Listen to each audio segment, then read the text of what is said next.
Terry Trash. Salut à tous, merci d'être fidèles au rendez-vous. Pour ceux qui veulent des infos pour me voir sur scène, ça se passe à la fin de la vidéo, plein d'annonces, vous verrez. Le sujet du jour, je voulais pas parler de ça aujourd'hui dans ce Terry Trash, mais samedi dernier, on n'est pas couché, il y a eu ce dérapage,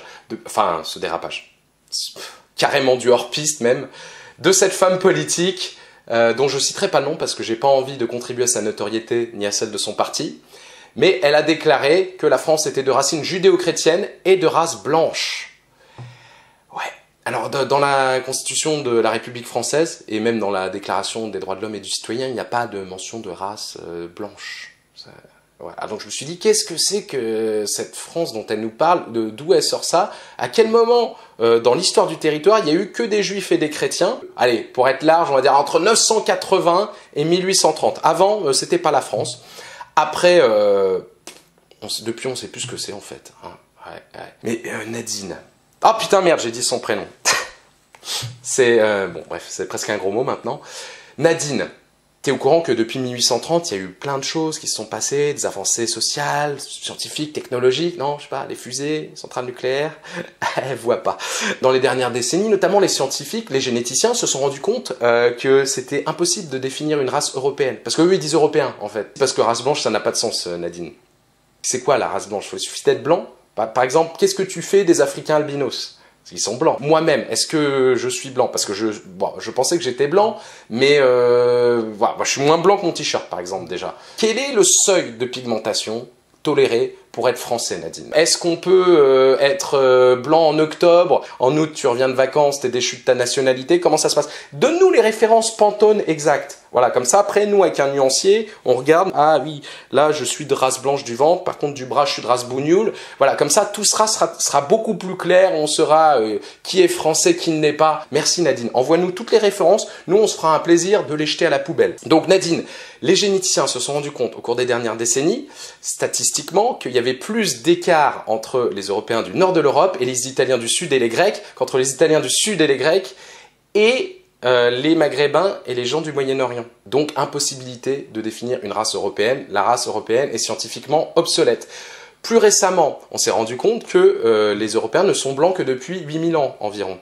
Parce qu'au départ, ils sont arrivés en Europe, ils n'étaient pas blancs, et au contact de leur nouvel environnement, et peut-être éventuellement avec des mélanges, ils sont devenus blancs, ils ont évolué. L'évolution des espèces, tout ça, le Darwin... Ah oui, non, parce que ça a été publié après 1830. Bon, le plus simple, Nadine, c'est ce que tu vas faire, c'est que tu vas retourner à l'école. Non, pardon, prenons les choses dans l'ordre. Najat, tu arrêtes de t'occuper de l'éducation nationale, puis Nadine, tu retournes à l'école. Et comme ça, on va avancer un petit peu. Alors évidemment, tout le monde a condamné ces propos, à commencer par son propre parti. Même le CRIF, le Conseil représentatif des Juifs de France, a déclaré, je cite, « Morano, race blanche, comme toujours, la bêtise n'a pas de couleur. » Ça, c'était le plus beau des aveux qu'elle pouvait avoir. Venez les juifs, venez les chrétiens, on est tous racistes ensemble. Non. Non, parce qu'elle avait quand même pris la précaution de rajouter judéo devant chrétien. Parce que les vrais racistes qui s'assument ne mettent que chrétiens. Ils s'en foutent des juifs. Parce que elle est plus maligne qu'on pense, en fait. Elle a compris que l'islamophobie en France, bon, ça va. Tu peux même avoir la Légion d'honneur avec. Par contre, l'antijudaïsme, ce qu'on appelle l'antisémitisme, non, ça, rien que dit, j'ai des frissons dans le dos. Rien que de, ça fait peur. Nadine, mais non, mais assume donc. Moi, tu dis la France a des racines judéo-chrétiennes, mais non, moi je ne suis pas d'accord. La France a des racines indo-européennes que l'introduction du christianisme a complètement massacré. Retrouvons nos valeurs indo-européennes, ariennes, n'est-ce pas? Moi je vénère Thor et Odin, et par Jupiter, il y en a marre. Alors il y a quand même eu des gens pour la soutenir, notamment Gilbert Collard qui a dit « Oui, mais si on demande à un Africain si l'Afrique est un pays de race noire...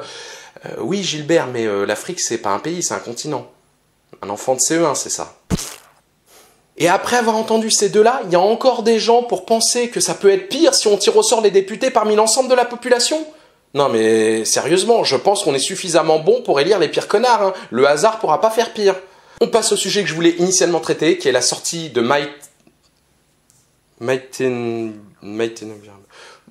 on va l'appeler Maïté, la présentatrice du Grand Journal. Enfin, de toute façon, personne la connaît. Donc, je sais pas, vous regardez le Grand Journal?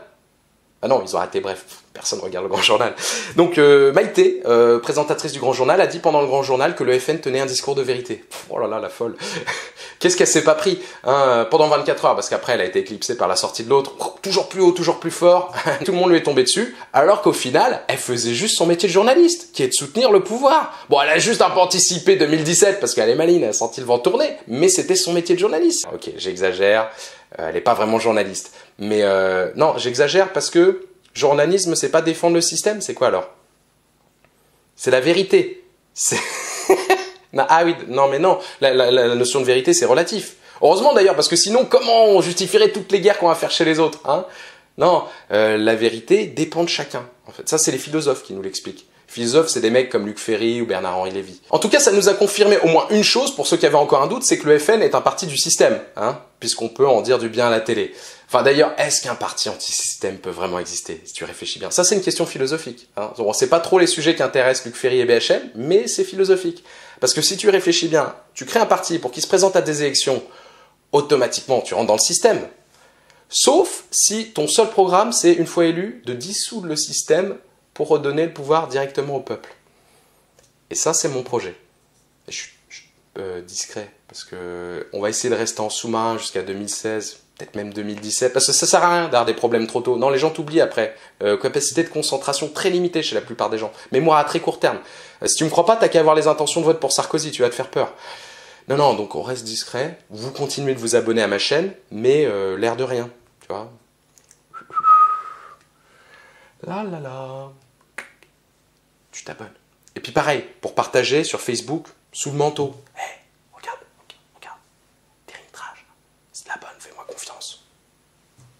Discrètement, tout ça, voilà. Et comme ça, en sous-marin, parce que le système, les médias, les politiques, ils s'intéressent pas trop à Internet encore. C'est plus les grands médias pour le moment. Bien sûr, ils ont commencé à réaliser que c'était un truc qui leur échappait totalement. Donc ils verrouillent, ils censurent, ils surveillent, ils commencent. Mais globalement, les politiques, ils ont appris qu'Internet existait hier ou avant-hier. Quoi, il y a un nouveau média? Ah, les gens peuvent y aller dessus gratuitement, tout ça. Ah ouais, d'accord, c'est bien, c'est démocratique. Mais quoi, n'importe qui peut raconter ce qu'il veut? Ah, non, coupez tout, censurez. Non, ils vont raconter la vérité. Oui, c'est relatif, bien sûr. Non, coupez tout. On finalise les dates pour que je joue en province. Mais je vais pas les annoncer tout de suite parce que tout n'est pas sûr. Donc, pour être les premiers au courant, notamment des dates, mais aussi des réductions et des éventuelles invitations en quantité limitée, une seule adresse, dansmaville@francbrussé.com. Vous envoyez un email avec le nom de votre ville en objet et vous serez tenu au courant quand on vient dans le coin.